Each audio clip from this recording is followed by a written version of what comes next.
Welcome everybody again to Creators Grab Coffee. Today we're joined by Matthew from Capture the Moment Media, a company that partners with brands to create video content and strategies that drive real results. Matthew, welcome. Hey, what's up guys? How's it going? It's going pretty good, Matthew. How's everything with you over in Vancouver? It's great. We have had some rare sunny weather this time of year. So it's been good. Busy. Things are getting back to normal. Clients are getting antsy. They want to get some videos cooking. So we've been busy. It's been a super busy start to the year. Everybody's been in hibernation. March is usually the time where everybody just kind of comes out of where they've been hiding, you know? So all the brands are out already. Exactly. The quarterlies are ending. Yeah, totally. So I've had a lot of that where it's like, we're not quite ready to get everything done, but can we pay you by the end of March? And I'm always like, yep, that's pretty easy. Just you can pay me anytime. So if it's green, I'll take it. Yeah, exactly. But before we dive a little bit further in, Matthew, just give our audience a little bit of a quick summary of like who you are and who is Capture the Moment Media. Yeah. So I run Capture the Moment Media with my partner John. So we've been doing this for just over 12 years now. But well, the beginning's kind of foggy. Were we a business? Were we just some dudes with some cameras? Who knows? We had that same thing happen with us. Like we I think we actually spoke about it on the show, how like we didn't really we feel like last year was like our first official year as like a fully fledged business versus everything before that. It just felt like we were two freelancers just trying to find our way in the video production industry, working together. I still feel that way pretty much every day, but yeah, as soon as you get the ink at the end, I guess that's official. But yeah, so we started this business back around 2010, right when the DSLRs were coming out and getting pretty big, and realizing, man, we can make some amazing films, and just pop down to London Drugs and buy one of these cameras and get cooking. So we had a friend that was getting married, and we were like, let's try our hand at that. And we really got into weddings, and it was a great way for us to kind of, collaborate, feel the pressure of trying to deliver for somebody on a really important event. So you kind of learn a lot that way. But just kind of working with people and having the freedom to be creative on weddings. I think couples like to try to give you that as well. So we learned a lot, and then we sort of transitioned around 2013, 14, we transitioned into more commercial work, and that's pretty much been our main business for the last, 4 years or so. So we do everything from, animated projects to, narrative based stuff. We do interviews and voiceovers and drone stuff and the whole thing. So we kind of do whatever our clients are looking for. But for us, I think, the thing that we try to do to separate ourselves from other video companies that might come along is we really try to figure out what our clients' goals are, what their pain points are, and how the videos that we're making are actually helping them. Because I know when we first started making videos in the commercial world, because you do a wedding film and the couple loves it, and maybe you get another booking from that and you think you've done a great job. In the commercial world, you make a great video, you have a great experience with the client, you're really proud of it. But if there's not a real purpose behind it, it doesn't do much for the client. And then down the road, they don't hire you again. And you go, why? They loved everything. It was because we didn't really explore why we were making this video. It had like 5 likes on YouTube, and my mom, she likes everything. And a comment from mom and John's mom. But, so it was like, that was the big moment for us to realize if we can do a great job for our clients, make great videos, but also make videos that are actually helping them and are worth the money, then we're going to be able to continue those relationships. So that's the kind of thing we stress all the time when we meet our clients. Is that enough? Yeah. Hey, that covers a lot of. There's like so much to unpack there. I mean, like from the beginning, it sounds like you kind of went through the same journey we did, but then you guys also started in the. Yeah, like what do we go down the list? How many of us have all started in weddings? I feel like only 1 or 2 haven't that we've interviewed so far.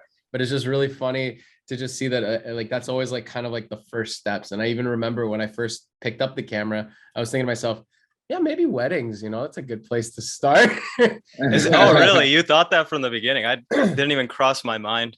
Well, I thought of it like earlier on because before Dario and I started working together, I was kind of working on my own for about a year and a half or so. And I thought, I mean, I was curious about weddings, you know, because I've heard that a lot of people do it, and I just wanted to kind of see what it was all about, and then it just kind of came by later. But yeah, no, it's just funny to hear that it's a lot of similarities in that. I remember Kyrill just called me one day. He's like, "Hey, I got in with this wedding company. They need another guy. Like, let's come on so we can do some of these shoots together." I was like, "Okay, sure, let's do it." Well, it's amazing how, I mean, there's so much there's so much work involved, and there's so much, like, you know, you have to know about sound, you have to know how about where to go and to get the best lighting really quickly, but you also have to compose shots really fast and know what the right moments are and know what to look for and think about your edit at the same time. There's so much that just one filmmaker is doing. It's a great way to sort of learn. So I'm super grateful for being able to start in weddings and learn all of that, and then sort of bring it to our commercial clients so we can, you know, not let people down when we're doing big $50,000-$100,000 projects, because I think a lot of those lessons from the weddings have sort of come over here. But yeah, no, it's interesting you mentioned that, because like one thing that we noticed early on was that we wanted to kind of focus a little bit more on the commercial side. Like weddings was never like a type of direction that we took, you know, as a business, more so freelancing, because we always thought that, you know, like if you start in weddings, then people are going to only see you as that wedding company. And that's why we always made Laps focus on commercial and corporate type projects. So I'm just curious, how did you transition from like the weddings to the commercial? Was it almost like as if you completely went to find a completely new set of clients, or did you find people through weddings that kind of helped you transition through? Like, what was the story behind that? Yeah, I mean, I don't know. I think I don't know. We honestly, when we first got started, a lot of people probably are familiar with like Still Motion and those guys, and now they're Muse Storytelling and Patrick and all those great guys. And we got so much inspiration from them early on because they made amazing wedding films, and we were like, we want to make films like that. And then they started transitioning into commercial work, and they were offering education, and we kind of got involved in that and started going, yeah, like maybe we could make commercial films as well. We were always kind of outside the box thinkers. I think as much as I love telling wedding stories, I love making a personal film about a couple, but you know, you're still kind of in that box of like, these are the things that have to happen on a wedding day, generally speaking, and you're trying to find a story within that. I think it was exciting for my partner and I to be able to think about doing totally different stuff and getting inspired by starting to just get inspired by other videos that weren't weddings, getting inspired by all sorts of other filmmakers, and also learning that a lot of those guys, like we said, also came from weddings. And then you'd start reading and you hear their stories on why they transitioned. And it just got to a point for us where we were like, creatively, we're a little stale. I feel like financially, I think there's more opportunity in the commercial world. And just like quality of life, I think sustainable. I think you can create a more sustainable business. We felt doing this. So, and we wanted to branch out a little bit. So that's kind of why we did it. And then I think how the transition took place was, it's funny you mentioned, like, people just think of you as a wedding filmmaker if you're not careful, or so, because we updated our website, but we had weddings and commercials on there, thinking some of our best videos are weddings, so that'll help us get commercial clients. But the truth was, most of the time, people, as soon as they saw a wedding video, they went, well, they don't do what I need, even though it was like, no, we definitely could do what you need.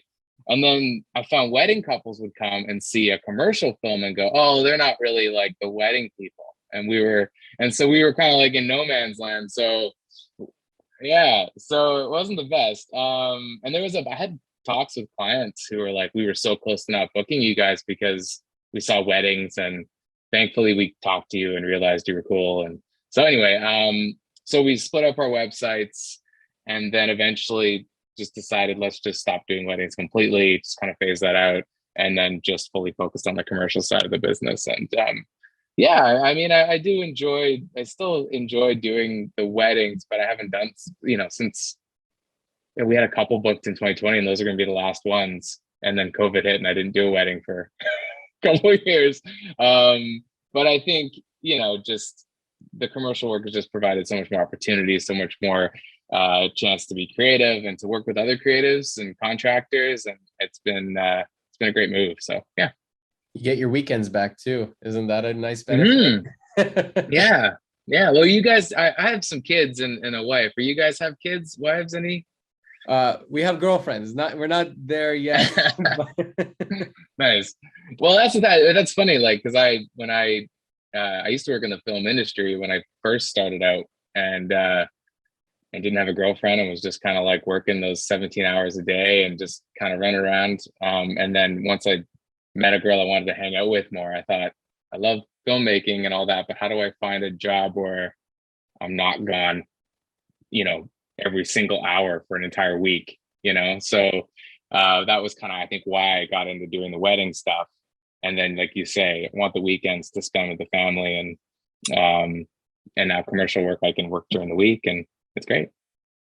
What was like one of the first like major challenges that you found? I mean, well, I guess you kind of already explained that briefly of like you were trying to do weddings and commercials under the same brand, but like once you started focusing and diving more into the commercial side of things, what was something that you learned very quickly that you didn't expect? I think kind of maybe I think a little bit of like so I guess how do I articulate this? Sort of kind of what I was touching on earlier, maybe, in the sense that I think when you do a wedding film, you're not thinking about marketing it. You're not thinking about how it's actually solving problems or selling a product or making people money. You're thinking about just making a great video for a couple people who are going to watch it till they get super old. And well, as long as we still, that was funny. We rebranded and we made all these DVDs and Blu-rays, and we were super excited. They printed on them. They looked amazing, all these cases. And then our buddy came over and was like, isn't that like a dead technology now? Blu-rays. USBs like, now. Yeah. So with weddings, I was like, however they watch them, hopefully they can still watch them down the road. But that's kind of where your mindset was. And you were just trying to make the best video you could. And then on the commercial side, I found it wasn't as much about, it sounds a little bad to say, but it wasn't so much about the quality of the video and all of that. It was a little bit more about the results. And that's a little bit more what I found our clients were into. That was a bit of a transition for us. So it was just figuring out, we want to do great work. We want to attract those clients that appreciate that. But yeah, we need to make sure these videos are actually working for them. So yeah, does that kind of make sense? Yeah. You talk a lot about results, but like that really depends on how the client is marketing the videos, right? Because you are providing like the product. It's up to them to kind of push it on their end. So how do you kind of decide, like if you're saying like, yeah, how do you communicate it to the client to say like, okay, like I'm going to give you this product and it's going to do well, but only if you market it, right? So like, how does that work? Great question, Dario. So basically, okay, so it all kind of starts for us like with a discovery call, which is where we hop on Zoom with our clients, and we really, because a lot of times people go, I just need an estimate, just send me an estimate. And that's our first opportunity to really be able to connect with them, but also be able to really detail out what it is they need. And sometimes people don't always really know what they need, and they just know they need a video, but they don't know why. So I think when we have this discovery call, we're really able to figure out the why and create the parameters so we can create an estimate, or we can bring them into our blueprint workshop where we're able to actually like have them pay us for our ideas. So we do that. So we figure out where they are. And if they don't have a strategy, we talk about that and we go, well, do you have a strategy for why you're making this video? And if they go, oh, not really, then we can guide them there to our strategy workshop where we can actually bring strategy in early and figure out, okay, so if you're going to make these videos, like what are your big goals? And then what kind of a video do we need to make? Is it a video that's going to be 30 seconds, 15 seconds? Is it a long form video? Is it going on YouTube? What are the metrics we need to pay attention to? So these are all things that we can sort of get in that strategy workshop. If the client already has marketing team and all of this, it's amazing how often people still don't give that stuff enough thought. So for us, jumping in and saying, these are all the things it sounds like you need. So if we make this kind of video, it should solve your problems based on what I'm hearing. And it just puts you in a way better spot in terms of being able to actually like create a video that's going to work for them. If they decide not to market the video, or if they drop the ball down the road and we're not marketing it for them, there's really not much, there's really not much we can do. But if we're bringing these things up early and we're creating a video that's going to work for them, there's a much better chance it will be successful. So does that make sense? What would you say? Yeah. What would you say your success rate is with that? Because we often run into this issue where, like, they reach out to us, like a lead might reach out to us and they're just like, look, we're just collecting estimates, this or that. Like we obviously try to get them on like a discovery call as well, try to see what their overarching goals are and how we can kind of help them with video. But oftentimes I feel like the amount of people that are willing to kind of go through that process to then go through like the right way to solve their problem is a lot smaller than the people that just want something quick. Like, I don't know, something came up on their end, they just need to get this type of video out there, they don't care, whatever, like this is their budget. What client that is, right? Like it's a client that's not willing to put in the work in the pre-production. I think we've talked about this before, where like if they don't want to even be willing to hop on a call promptly with you to kind of explain their issue, it's like, what other issues are going to come down the line? You never know, right? No, like they'll explain their issue and everything, but at the end of the day, they don't have either like the budget or the time to be able to properly market it. It doesn't come out of a place of like they are just not going to do it because whatever. Oh, okay. That's what you meant. Yeah. It mostly comes from a place of constraints. So that's kind of what we're dealing with a lot of the time. Yeah. Oh, for sure. And I think even just getting a chance to bring that up to them, like, again, usually, like, I won't say no, if you don't have a marketing plan, I won't work with you. We don't do that. But it's good in that discovery call to get a chance to bring it up, right? And to be able to go like, what is your plan for this video? If they go, well, we don't really have much marketing. Our goal is kind of just to, I don't know, just throw it up on the website. And it's like, okay, well, if it's going to go on the website, what's going to be its purpose there? And, just always getting behind that. And again, just kind of coming at it from a place of like, why are we making this video? How is it going to help? And just sort of really hammering that home. And then you become a little bit more of just a yes man. You become a little bit more of a partner. And if you show that those things are important, I think people notice that. So yeah, I mean, if they're not going to market it, you can talk about that in the call and see where we go from there. And you can bring up concerns and just be honest. And usually it helps build that relationship, because in the weddings, unless one of the people gets divorced, you're probably not working with those people again, right? So one-time client, right? Yeah, the commercial world, I think, like, if you can build relationships with people, it's just so much easier in terms of sales, because you don't have to do as much marketing, you don't have to spend as much money on that, because you built that relationship, you built that trust. They know that you care about the result and they trust you more, and so just kind of setting that groundwork up early, I think people appreciate that. But asking why is so important, and then you can even keep re-asking it on the same question until you break it down to like such a basic answer. Yeah. Oh, for sure. And that's it. I think, like, it comes to like, and we've watched a million, podcasts, we still do, on trying to get people's budgets and trying to, like, how do you go about that, and the whole sales approach, and there's all these tactics that you want to bring in and these things you want to check off in the call so that you can create clear expectations. If the client has $100,000 budget but you don't get their budget, and then you pitch them something that's like $10,000 and they go, well, are we going to be able to make the Nike level video that we're looking for? And you're like, oh, I didn't think to include that much. Or if the opposite is true, where they go, you pitch them on something that's $100,000 and they go, why are you sending me this? I could never look at this. So it's about just getting communication clear in that meeting. And that's kind of a big way to sort of build trust. And then it's just about being honest, like just going like, I'm just trying to ask honest questions that are going to help me out too, because if I don't know this stuff, this whole experience is going to be painful for you and for me. So let me just be honest and tell you what I think, so I don't have to, lie later get in trouble.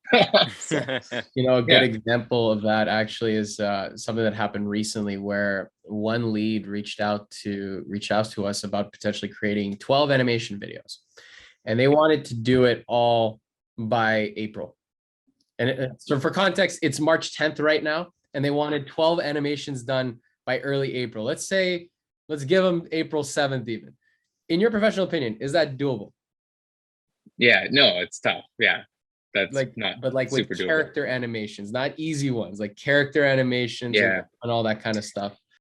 Yeah, and that's the thing. Like, I guess what you need to look at there. I mean, it could be maybe for some studios, but like I know for us, like time is always a thing, and that's a huge one. Clients are because that's part of. We have a bunch of things we'll ask in the call. We'll try to get their budget. We'll try to get the scope of the work, goals, all that. But we'll also talk about timeline. And almost always people go, well, I'd like to have it, you know, sooner than later. And that's like, it's pretty rare that people go like, I have this marketing plan for it to deliver on this exact date and that can't move. And you're like, that's pretty rare, I find. Usually people sort of want it soon. So that's my opportunity to go, if you want this level of quality, it's not smart for us to like do it on this timeline because we're all going to be rushed and we're all going to be stressed. Wouldn't it be better to like take a few extra weeks, even an extra month? I know that sounds like a long time, but it's just going to make the entire experience so much better. And we're going to get to what we need as opposed to doing it a month early for really no reason. And it not being something that we're all super happy with. And it was stressful to get there. So I'll ask those questions. And if people come back and go, no, it has to be on this date. And then I'll go, okay, well, let me think on it. Let me look at our schedule. And then I'll assess, like, is this going to be the worst experience? Or is there a way I can maybe find a way to get there and still make it? And then you kind of make that judgment call. But yeah. Yeah, that you pretty much nailed it on the head. That's exactly kind of how it went with me and this lead. I was trying to explain to them about, like, you know, you want to do all this stuff. It's very specific, you know, long videos with character animations, and you want it all done by April. And it's fine if it's maybe 1 or 2, but they wanted 12, and they're all different topics and things like that. Like usually pre-production alone for something like that could even take up to a month, depending, you know, the back and forth, you know, getting approvals, this and that, getting the animators, the illustrators, everyone all together. And then I told them, like, this is what's realistic for you guys is to maybe go with this approach of, like, if you did 1 a month and you guys can do something really great with it, and this is roughly what it will cost.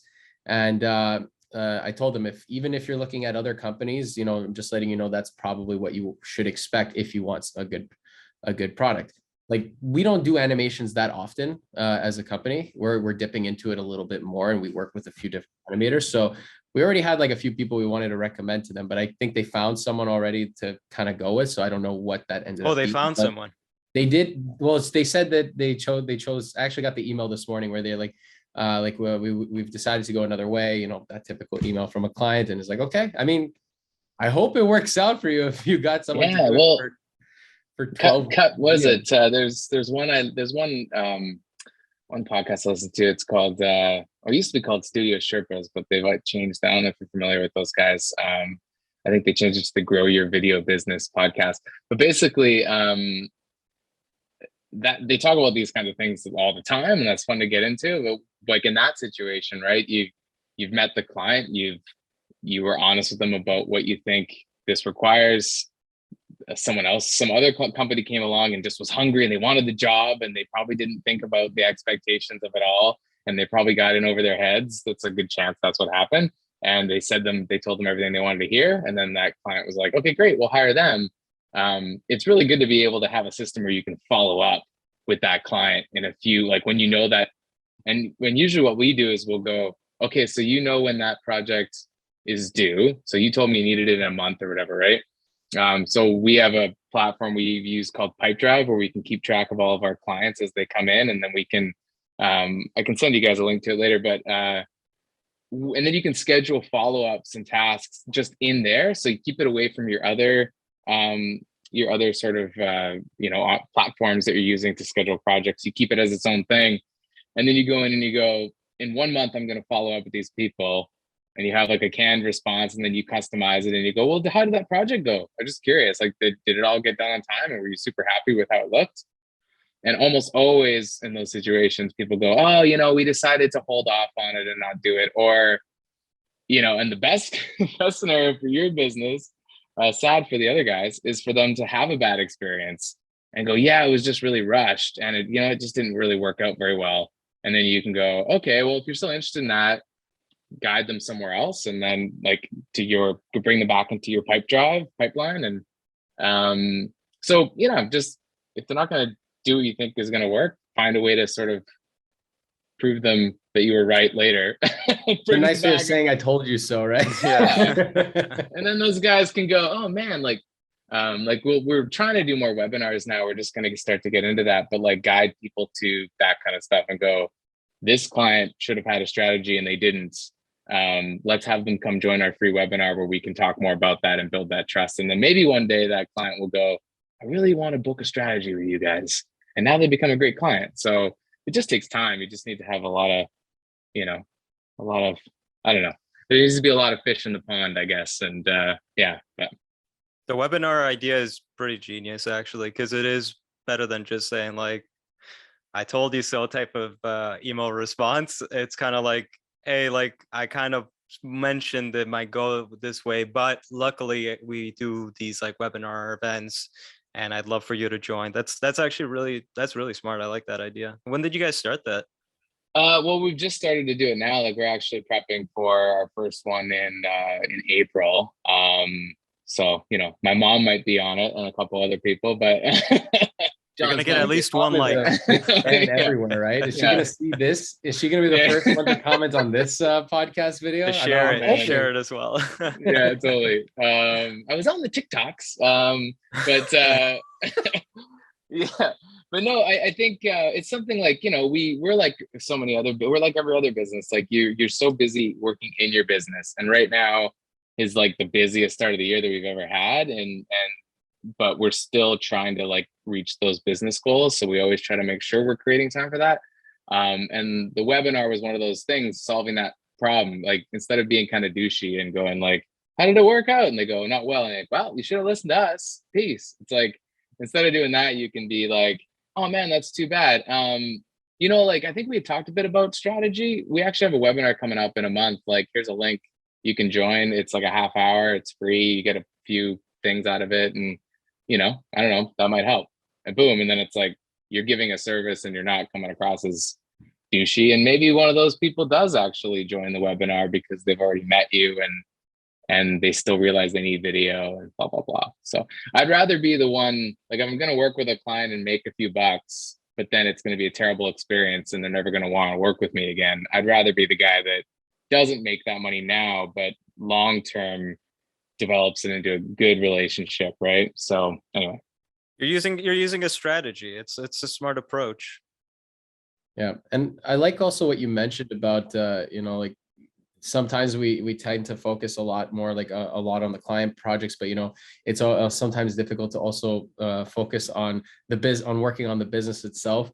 One thing that I do as a mindset is like treat the business as your most demanding client. That's a good way. That's a good idea. And when you start to do that, then it's like, okay, what does Laps need from me today? It's like, oh, Laps is calling again. This is annoying. And now we have Creatives Grab Coffee, another sub client that we got to work on. And just like, oh my God. Well, is that like, yeah, what do you guys do to kind of stay on top of the business side? I'm curious, like, because it's funny, we're doing a couple projects for some clients right now that are for they're not videos. They're more like internal videos where they're making them like a promo video for them, but they often do like other kinds of videos with us that are more time sensitive. And the videos that we're doing with them, I feel like the schedules have just gotten like totally out of hand because they're just like, I can just tell they're busy and they're just like, that's our project. There's no timeline, whatever. And I know what that's like, because when we have something that we're working on for ourselves, we often push it to the back burner because we're super busy with our own clients. What do you guys do to sort of stay on top of that? we're in the same boat as yeah. you. Well, one thing, for example, with this podcast that we're doing is we know we want to keep to a consistent schedule of one episode released every week.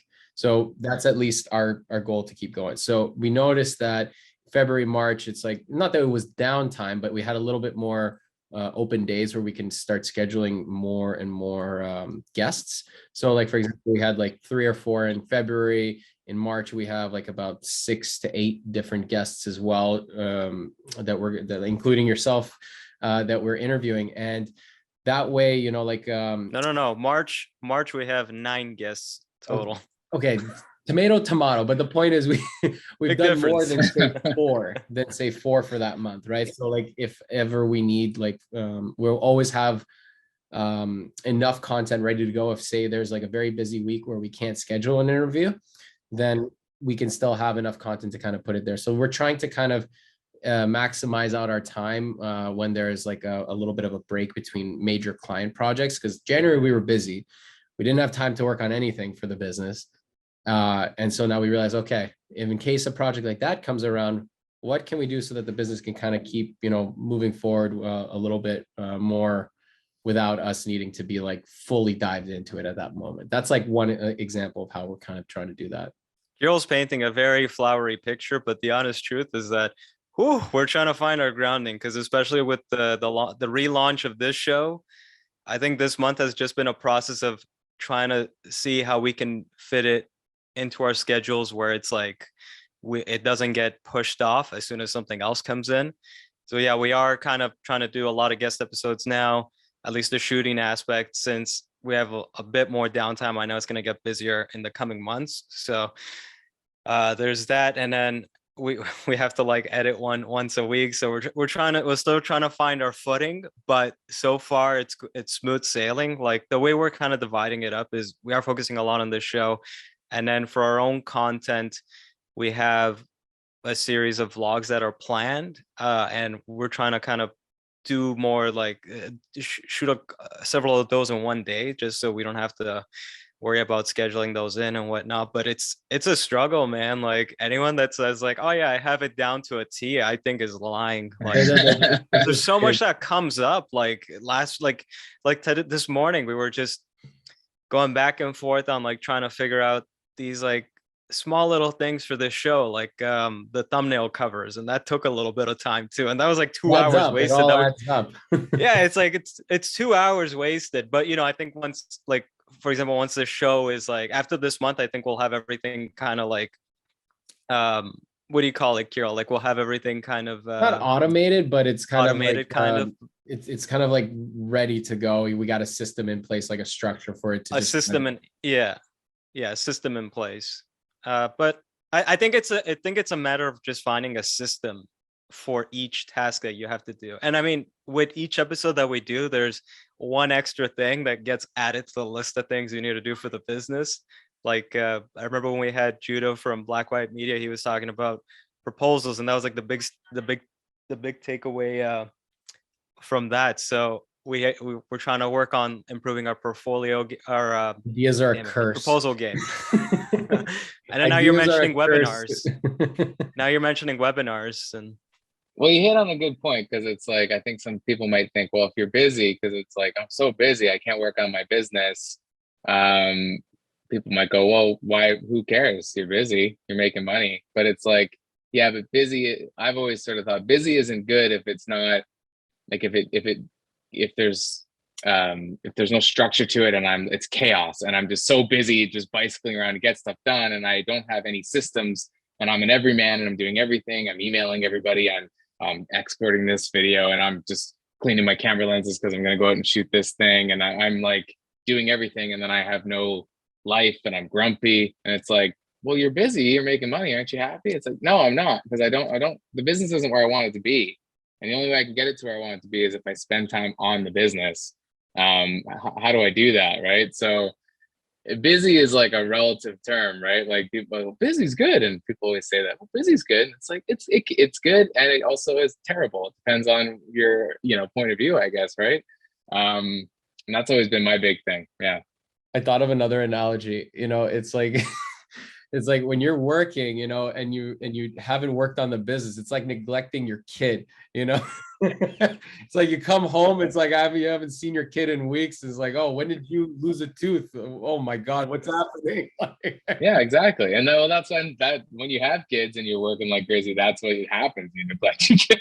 It's like actually is what happens, because you're like, I'm too busy. I've only made all these promises to people, and then who gets the short end of the stick? It's your family, right? So, which is totally not fair. So that's always kind of been my thing, is how can I create a good balance in the business, and how can we be making projects that we're proud of, being profitable, and working on the business and having systems where we're actually like getting closer to being able to step away more and not be so tied to it. And slowly but surely it's getting better.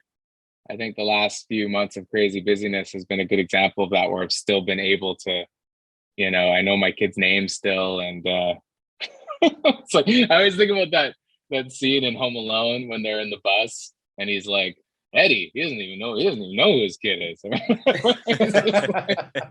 It's like all of us as filmmakers are like that traveling polka band in that Home Alone movie, where you're just like, it's like, man, like we don't see our families at all. We're just on the road all the time. And I think you can get caught in that as an entrepreneur if you're not careful. And balance for most people is pretty key, right? So you need to start delegating stuff. I think that's the only way to do it, because if you're running your own business, you're never going to have like a period of time where you're like, oh, I can get everything that I need to get done for this business done today. Like it's just a never ending stream of things you need to do.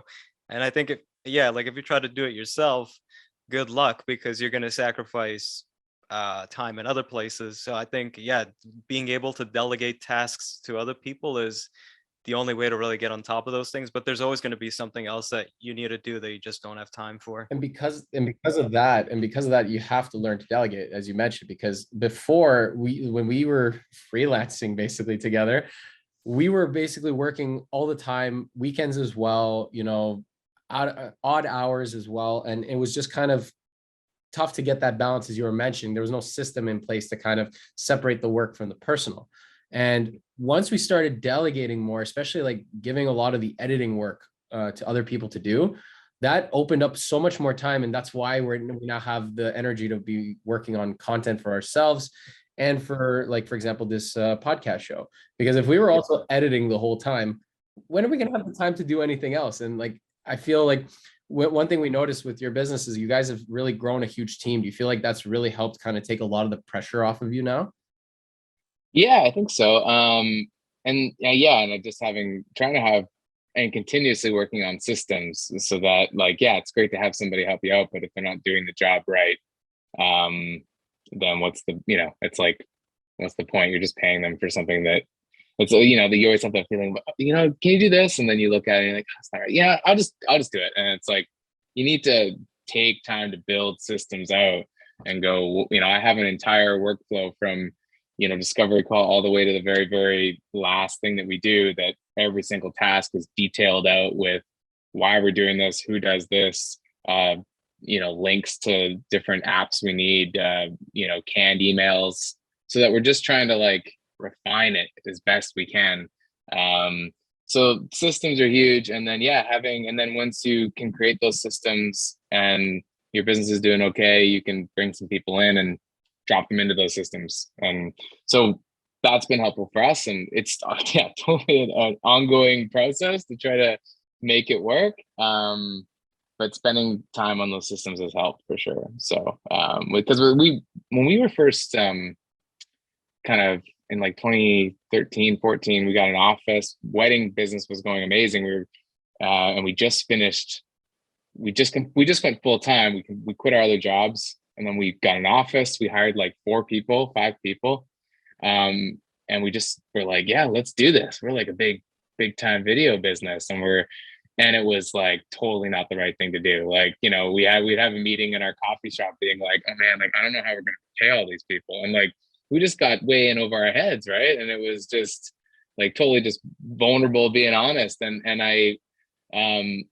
we realized like we're not ready for that yet. We might be really busy, but we're not structured to be able to do it properly. we need to revamp things. So my partner took on that's why it's great to have a partner, and we're kind of wired differently. So he took on the business side, figured out all of our financial stuff so that we're actually being profitable and doing all the right things. The tax season wasn't a pain in the butt anymore. Worked on systems, and I just took over and led all the projects that we had going on, and started hiring contractors and bringing people in and working with them, really closely to get everything done. And so that's kind of how we divided and conquered. And so we kind of started to create a business that was more profitable and functional. And then started contracting people out. So we weren't worried about paying everybody every single paycheck if we had a slow month or whatever the case is. And that was a great way to go. And then slowly building up to where we can start to then hire people in roles. But yeah, I mean, I love contractors though. It's great. Like if you can work with people regularly, and if they're good at what they do and they can fall into your structure, but also bring their own thing into it, you can pay them well, but you don't have to pay them for the entire year. So we love using contractors. Yeah. It's good to feel them out too and get a sense of working with people, because there's nothing worse than hiring someone, because you thought that they'd be a good fit. And then when you actually start working with them, it's like, oh my God, they're a nightmare. Whereas with contracting, you find people that you like, oh, like this guy, I think we could actually do something really good together. And then, work a little more consistently after that. But how big now has your team kind of gotten? You said you started off with mostly contractors, and now is it like, what's the core team? Yeah, I mean, we have an editor, we have a marketing manager, we have an assistant marketing manager, we have a studio manager who's also like a producer on sets a lot, and then myself and John. And then we actually don't have a DP or like on staff, because we'd love to at some point. But I think what we've done is we built all these great relationships with different cinematographers that have different gear and different styles. And I think for us, it's been nice to be able to go, we got a project coming up, and as soon as it's booked, I'll message the person I think is best for it, that I work with all the time. And we have a good shorthand with the team, and that's how it works. So that's been great. So not like a massive team, but definitely like, we have our regular contractors. Like we have a assistant / behind the scenes guy who comes to all of our shoots. We have makeup people and other producers we work with and other editors we work with. So, but our core team is, we're trying to prioritize what are the daily jobs that it's hard to contract somebody out. So like Nicole, our studio manager, is huge because she's the one sending out all the invoices. She's the one scheduling things. She's the one touching base with clients as the project's moving along, sending all the emails out. It's difficult to contract someone like that out because she's so involved in everything. And then me, like I'm the creative director, so I oversee all the projects and make sure that creatively they're all up to par and that we're meeting the client's goals, and that I'm the touch point for the client on the creative side. So those are also like, it's hard to contract someone out for that. Down the road, we'll figure out ways to do that, but I'd love to be able to replace my job and hire someone to do my job at some point. That's kind of the big goal, right? But yeah, so that's kind of how we have it structured at the moment. So what are you gonna do when you're able to finally replace yourself? Would you just take a step back and just go on a beach, or? Yeah, totally. I'll change this backdrop to the Hawaiian beach backdrop, and I'm already there. Yeah, no, I mean, I love what I do. I guess for me, like, I'm always just looking for more time. Like, that's just always been my big thing. And so if I had someone doing what I do daily and it opened time up for myself, I could just spend more time working on the business. But I could also take on more passion projects, I think, as a director, because that's one thing that I do like being out on set, but I want to be doing the kinds of projects that I'm really passionate about. We've, in that kind of getting back to that conversation of working on the business, we're always talking about passion projects, and we've done a handful over our time, but every year we're like, all right, this year, big goal, passion project, and then we never do it, right? So Kyrill, how familiar does that sound? Yeah. So so this year we were like, well, let's try an approach where we can create some accountability for ourselves. And so we my partner and I are sort of dividing and conquering. So he's doing a passion project in the first quarter, I'm doing one in the second quarter. We've given ourselves a budget. We've really like made ourselves feel like if you don't get this done, you're a terrible person. So I think we put the work in to really add accountability between the two of us. And we're working on one right now for a company in BC here, where we're going to Tofino, if you know where that is, like on the end of the island. And we're doing it's like sort of a beach town on the most west side of Vancouver Island. So we're doing a shoot there, and I'm directing it, and he's sort of taking the lead on the creative. And yeah, so we're getting going. And I think I would just spend more time doing that. I think, just if I could think about it right now. And I really want to tell this story. Okay, let's just go do it. The team's doing this, and then hopefully the story that I make will help us make more videos like that down the road, and then I can actually maybe get paid to direct a big project. That is exactly the kind of thing I want to do. So yeah. Kyrill and I are in the same boat all the time. Like, I think at least once a week we always go like, oh yeah, so we got to do this this week and that next week, and then one of us always ends up saying, yeah, but when are we going to find time to do our passion projects? Because one of the challenges is also being able to take the time to figure out what that passion project is, because not so much doing it is the issue, because it would be very easy to just schedule the day, get the editing done and all that stuff, but it's a matter of being able to take the time to do the research, to figure out what kind of topics you want to like kind of explore, things like that.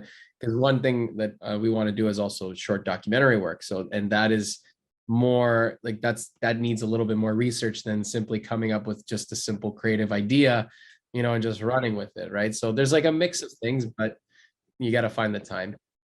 Yeah, I did a passion project that was like our biggest viewed video, but it was like I didn't give it really any other thought than just, that's cool, I'll go do that. And it was for it was like a friend of mine who makes these incredible like cakes that look like real things, but they're cake. And so we did a little passion project for her, and just kind of did exactly what I wanted to do. Not super proud, like I'm proud of it, but like it's not the kind of video would be on a website now, because we did it a long time ago. But like, as soon as I didn't give it much thought in terms of like, oh, what market am I making this for, or what, you know, like how can I use this video to attract other business, like all good questions. But I was just passionate, I just did it. And then it turned into like, we got a bunch of solid work with a bunch of different food-based companies in Vancouver based on that video.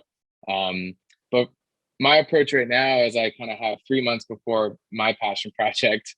So my prep is just giving those things you say, like I've created tasks for myself to try to think about those things. So what kind of videos do I love making? Think about that more, make a task, grab some inspiration, just go, remember, you love making these kinds of videos. And then what kind of industries would work for these kinds of things? And just kind of having tasks to sort of help your brain wrap around what kind of passion project you would make, so that you're kind of getting that part of it done. And then you get to the idea, and then like you say, you just kind of make it. So trying, it's we'll come back to me in a year and see how this went. They'll be like, oh, we did the one, but then yeah, how busy. It's anyway. Hard to switch mindsets too, right? Because like, you know, when you are running a business, you're in the business mode mindset, right? But then if you want to do like a passion project, you got to switch to creative mindset, and it's so difficult to do. Like we have trouble doing that for like our work on the business. And sometimes we got to do creative stuff, and it's like, but I've been working on all this other admin stuff. I can't switch right away. You got to like dedicate like the day for that, and I think it's like tenfold difficult when you're doing it for something that is like a passion project, where it is just like, it's legit just an extra thing that if you probably have a lot more important stuff you got to do, but they're also equally as important, because they do allow you to, again, be more imaginative. And you can probably, well, like in your case, you were able to get work that you probably wouldn't have gotten through that thing. And you know, there's opportunities that arise from those ventures as well. Yeah, I mean, ultimately you do it because you're passionate about filmmaking, and so that's the number one thing. But I guess the reason that you do it is to try to get you work in that, like, hey, I made this video that I'm so proud of, it's my favorite thing ever, pay me to make this for you. and that's why you do it. But yeah, it's a good point you bring up, I guess, about that balance. And I'm more in that mindset of like, because I was doing that for a while, where I was filming everything, directing everything, but also running the business, doing all the sales calls and switching back and forth. And I think I kind of like being like 70 to 80% business, sales, that kind of thing, working with the team. And then if I can do like 20% of my year where I'm going out and being creative and focusing on that and creating time for that, then yeah, that'd be amazing. I think that would be a good balance for me. But you have to do the work and figure out what works for you, right? So maybe you hate the business and realize I'm just a great cameraman. Maybe this isn't for me. Maybe I should just contract myself out because that's what I'm happiest doing. I don't like emailing. I'm not good at it. I don't like sales. I just want someone to bring me cool projects that I can just DP and I'd be happy. So I guess it's about figuring those things out, right? Yeah, because you want to look back and be proud of like some of the work that you've done. And, you know, every time like we look back at some of the projects we've done, it's like, it's not that we're not happy with the work that we've created, but it's like, you're not going to be super passionate about a financial company giving their like quarterly review like project, you know, versus say a short documentary about wingsuit skydivers. You know, that's such a huge contrast, right? Sounds like a good one. I don't want to see that. Yeah. Oh, well, you can. We did it. Yeah. Oh, nice. Is that on the website? Yeah. Can't see that one? Okay. No, it's not. It's not on the website right now. Oh, okay. Okay. We'll send you a link so you can. We'll send you the Vimeo link for it. That's awesome. We redid our whole website, so it just didn't fit any particular spot that a client would be interested in clicking on. So we kind of just removed it from there. Sometimes you have to do that because it's like you got to look at your website through the eyes of a client. I feel like a lot of people don't do that. Like you'll just see a bunch of stuff and you're like clients don't know what that means and they don't care. Like you just need to give them the information that they can understand. That's important to them, especially. Yeah. And you know, one thing that you mentioned about like making the time for the creative, you know, I'm just even thinking to myself right now, like Dario and I have talked about like picking out like days or like times within the weeks where we just simply don't focus on anything business related, just kind of like watch some like creative projects, you know, like critique, you know, learn and just like brainstorm ideas, which is good to have. We do that. Let's say we do that for like 2-3 hours. Then all of a sudden client A is calling with a crisis, then client B is calling the other one with another crisis. Like, oh no, you have to put out these fires, and boom, there goes the creative time. I know. Well, I think it's do you guys use I don't know, maybe do you guys use Calendly? Do you use that like as a meeting setup? I've been thinking about that. No, we're a little more old school with all that stuff. Like we don't use a CRM or we should. I know there's a bunch of stuff. There's like Trello and everything. Like I think we just use Slack to communicate with each other, and then just everything else is like pretty. Yeah, I mean, I'll say though, just to kind of like, because yeah, I mean, I'm not super technologically sound. It's more my partner and those kinds of tools. But you know, I feel like you waste so much time if you're not disciplined, but if you're not organized. And if you can go into your calendar and block out time and go, you know what, every Thursday we're going to get together, we're going to give ourselves 3 hours where we have a coffee and we come to the meeting with some things in mind to create that accountability, and then we just get into it and just forget about everything else and make it sacred. Like unless one of the cameras is on fire and has set the building on fire at one of the shoots we have going on, we're not going to take any other calls because this is important. It's so hard to do that, but like if you use it, like how Calendly can help. Calendly sponsored this podcast. Brought to you by Calendly. Yeah. Use code Matt for 10% off. But the great thing about a tool like that in terms of being efficient is you can go in and create those blocks in your calendar and go like, clients are going to try to book calls with me and I'm only going to show them times I'm free. And when we first started using it, we were like, I think we stopped using it because we found it was too complicated, but then we realized we just weren't organized well enough in our actual calendar. So by being more organized in it, it actually then really worked well. We were also thinking like, oh, we're sending people a link. And then if there's no times available, they're going to be like, well, these guys are too busy to take a meeting with me or whatever. If you give yourself, but that actually turns out to be a good thing, I find, because clients go, wow, these guys are busy. there's only a few slots that I can book, and it's almost like more desirable in a way. So so I'll block out time if I'm just like too busy, and then I'll go like, don't bug me, and unless something's, you know, burning down, I'm here doing this. And but, you know, I still get pulled to 1,000 different directions too, but you just gotta figure out ways to kind of make that time important. So you know what we're gonna do? We're gonna add that to the ever-growing list of things we need to do. Another thing to do: get a calendar organizer to organize to get a calendar organizer. Well, if you're looking for an affordable and efficient calendar app, may I suggest Calendly? I need another camera here where I can turn to it and go Calendly. Cha-ching. Off code. Discount code. Oh, there's my check. Okay, good. But yeah, I mean, that's kind of where my partner, like I said earlier, that's where my partner came in and was like, where are we inefficient? He's like, Matt, can you just like take care of all of our clients and projects? And I'm not even going to look at anything. Give me like 3 months. And I was like, all right. So, and I kind of love that because I like just being involved in the projects and working with the clients. And then he did things like that. Like, man, this calendar thing is a problem. Like, we're wasting all this time. What can we use? And he just like figured all that stuff out. And then we were able to sort of build off of that over the long haul. And so those little things definitely save time. And then revisiting every so often and going, man, we're really inefficient here. I waste so much time with this. Like, how can I implement a system where this is going to save me time? Because yeah, that's the worst. Yeah, I think we've been meaning to do Calendly for a while, and definitely this is a little bit of the universe reminding us that it's like, let's kind of nudge into, you know, getting a little more organized like this. So that's. But yeah, you got to commit. All these things I think can work if you're committed to making them work. If you're just kind of like half-assing it, it's often these tools don't work, and then you hate the tool, but you realize like, actually, I probably didn't do it properly, you know, so I didn't give it a fair shake. But yeah, yeah, cool.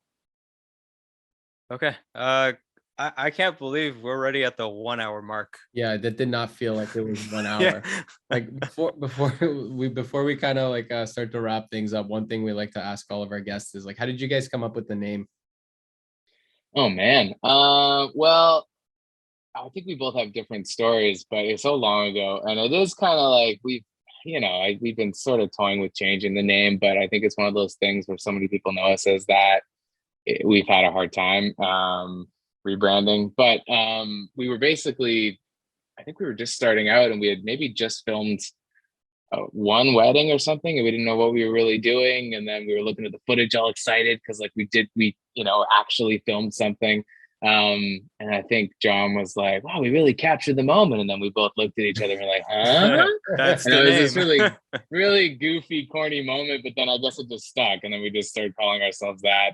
I think it does kind of represent who we are in the sense that we try to do stuff that's, we kind of call ourselves CTM, I think, more often to kind of keep it more casual and fun. But I think we try to create an authenticity in everything we do, and we try to make it feel honest. Even in our commercial work, we don't want to have work that's super corporate-y and really like we want things to feel a little bit more like in the moment and a little bit more candid, and but like also really thought out and well planned out. So I guess that's kind of why we have our name. That's what we have it. But yeah.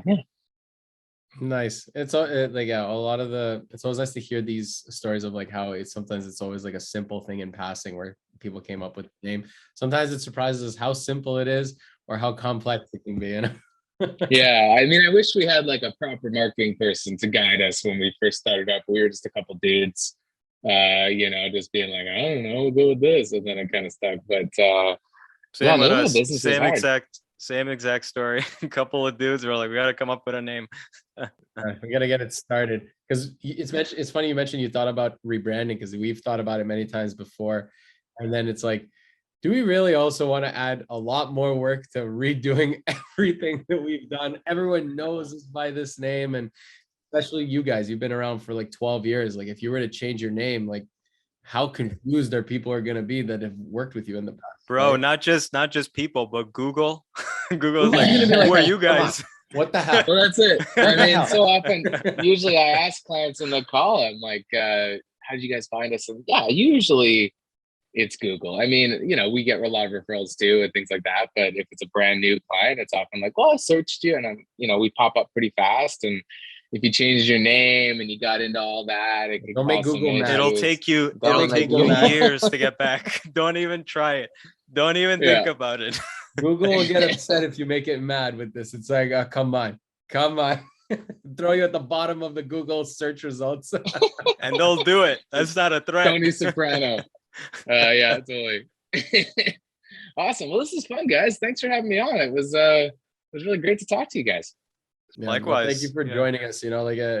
Honestly, thank you for sharing your story. And it's crazy to hear all these interesting backgrounds of how everyone kind of got started. And as we mentioned before in previous episodes, it's like we've all had similar struggles, and it's sometimes funny to just geek out about it even at times, right? Yeah.